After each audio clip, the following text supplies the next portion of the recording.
അതായത് ഇവിടെ നിന്ന് ഗൾഫിലേക്ക് പോവുക, അവിടെ വേറെ കല്യാണം കഴിച്ച് കുട്ടികളായിട്ട് അവിടെ കൂടിയിട്ട് ഇവിടുത്തെ ഭാര്യയും മക്കളെയും നോക്കാണ്ട് നിൽക്കുക. ഇങ്ങനെയുള്ള ആളുകളെ കണ്ടുപിടിക്കുന്ന ഒരു പരിപാടിയാണിത്. അപ്പോ കരിവാരക്കുണ്ടിൽ നിന്നും ജമീല വന്നിട്ടുണ്ട്. ഓളെ പ്രശ്നങ്ങൾ എന്തൊക്കെയാന്നുള്ളത് നമുക്ക് ഓളോട് നേരിട്ട് ചോദിച്ച് മനസ്സിലാക്കാം.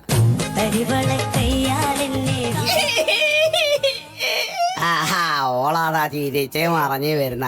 ചിരിക്കല്ലേ ഇവിടെ ചിരിക്കാൻ പറ്റൂല. അങ്ങനെ ചിരിച്ചതല്ല, കരഞ്ഞതാ. കരഞ്ഞതാണ്. കരച്ചിലൊക്കെ ഇവിടെ ചിരിമായിരുന്നല്ലോ. അല്ല, അവിടുന്ന് പറഞ്ഞു ഇവിടെ വന്ന് കരഞ്ഞാലേ ഉള്ളൂ പോയ ആൾക്കാർ വേഗട്ട് വരില്ലൂന്ന്. ഞാൻ വിളിച്ചോളാം, ഞാൻ വിളിച്ച് വരുത്തിക്കോളാം. അപ്പൊ ആരാണ് പോയത്, എപ്പോഴാണ് പോയത്, അവസാനം എന്ത് പറഞ്ഞിട്ടാ പോയത്, എന്താണ് അവസാനം കഴിച്ചത്? പോയതിന്റെ ഭർത്താവാണ് പോയത്.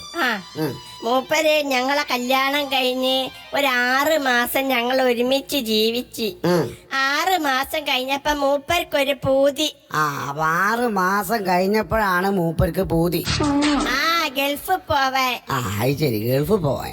അങ്ങനെ മൂപ്പരെ പൂതിയല്ലേന്ന് വിചാരിച്ചിട്ട് ഞാൻ എന്റെ പണ്ടങ്ങളെ മുഴുവൻ വിറ്റിട്ട് ഇയാളെ ഗൾഫിലേക്ക് പറഞ്ഞയച്ച്. ഇപ്പൊ 12 കൊല്ലായിട്ട് ഒരു വിവരവും ഇല്ല. ചിരിക്കരുത്. അല്ല, കരഞ്ഞതല്ലേ. എന്തൊരാളാണ്ട ഈ മുത്തു പോലത്തെ പെൺകുട്ടീനെ 6 മാസം കൂടെ ഈ കഴിഞ്ഞിട്ട് ഓളെ സ്വർണ്ണമൊക്കെ വാങ്ങി ഈയാണ്ട് ദുബായി പോയി. എന്ത് പണിയാണോ ഈ കാണിച്ച്? അല്ല മോളെ, കുട്ടികളുണ്ടോ? 4 കുട്ടികളുണ്ട്. കല്യാണം കഴിഞ്ഞ 6 മാസങ്ങൾ ഒരുമിച്ച് ജീവിച്ച് 12 കൊല്ലായിട്ട് ഓൻ ഗൾഫിലാണ്. ഇപ്പൊ 4 കുട്ടികളും ഉണ്ട് അല്ലേ? നോക്കണ ഓളെ കടമ ഓള് വൃത്തിയായിട്ട് നിറവേറ്റുന്നുണ്ട് ഇവിടെ. അനക്കിപ്പോ 4 കുട്ടികളാ. അതാണ് എനിക്ക് ആ കുട്ടികളെ മുഖം ഒന്ന് കാണണോ എനിക്ക്? വേണ്ടേ? ഈ എന്തൊരു മനുഷ്യനാണ് അല്ലേ മോളെ? ചിരിക്കല്ലേ. ചിരിച്ചതല്ലാന്ന്, കരഞ്ഞതാണ്. എന്നിട്ട് 12 കൊല്ലായിട്ട് മനുഷ്യന്റെ ഒരു വിവരവും ഇല്ല. കൊല്ലത്ത് വരലുണ്ട്. ശരി, 12 കൊല്ലായിട്ട് ഇങ്ങോട്ട് വരലും ഇല്ല, കൊല്ലത്തില് വരലും ഉണ്ട്. ഇതിപ്പോ അങ്ങനെ കണക്ക് കൂട്ടുമ്പോ ഈ രണ്ട് കണക്ക് തെറ്റിപ്പോവാണല്ലോ.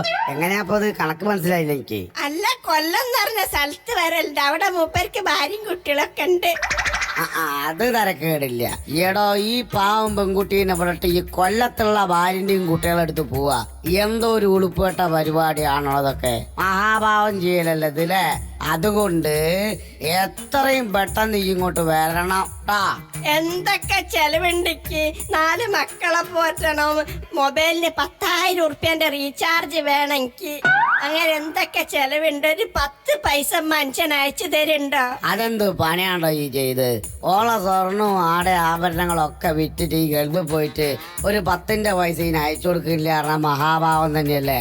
അതുകൊണ്ട് എത്രയും പെട്ടെന്ന് ഇങ്ങോട്ട് വരാനുള്ള ഏർപ്പാട് ചെയ്യണം ട്ടാ. അല്ലേ, മൂപ്പര് വരണമെന്നില്ല, പൈസ അയച്ചാ മതി. കണ്ടടോ, അവിടെ പോലും എന്നെ ബുദ്ധിമുട്ടിക്കുന്നില്ല. ഈ ഇങ്ങോട്ട് വരണമെന്നൊന്നും നോക്കും നിർബന്ധമില്ല. പൈസ അയച്ചു കൊടുത്താ മാത്രം മതി. എവിടുന്ന് കിട്ടടോ അങ്ങനത്തെ മുത്തു പോലത്തെ ഒരു പെണ്ണുങ്ങളെ? മോളെ ചിരിക്കല്ല. ഈ ഓനെ ചിരിപ്പിച്ച് പറഞ്ഞയച്ചായിരിക്കും എനിക്ക് തോന്നുന്നത്. അപ്പൊ എല്ലാ മാസവും 25,000 ഉറുപ്പ്യ ഈ കുട്ടിക്ക് അയച്ചു കൊടുക്ക കേട്ടോ.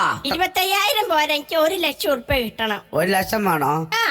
അപ്പോടോ പിന്നെ ഞാൻ പറഞ്ഞ ചെറിയ തിരുത്തുണ്ട്. 1 ലക്ഷം ഉറുപ്പ്യ മാസത്തില് കുട്ടിക്ക് അയച്ചു കൊടുക്കണം കേട്ടോ. ഒരമോളെ എന്നാ ഈ പോയിക്കോ, ഞാൻ ഇടപെട്ട് എല്ലാം ക്ലിയർ ആക്കിയിട്ടുണ്ട്. അല്ലാന്നേ നീ എന്നാ ഇതിന്റെ ഷൂട്ടിംഗ് ഉണ്ടാവുക? ഇനിയിപ്പോ ഷൂട്ടിങ് അടുത്ത മാസാ. എന്നാ ഞാൻ അടുത്ത മാസം വരാം. അടുത്ത മാസം നീ എന്തിനു വരിക? അല്ല, എന്റെ കാസർഗോഡുള്ള ഒരു കെട്ടിയോനെ കാണാണ്ടായിണ്ട്. മൂപ്പര് നിങ്ങളെ വിളിച്ചായിരുന്ന.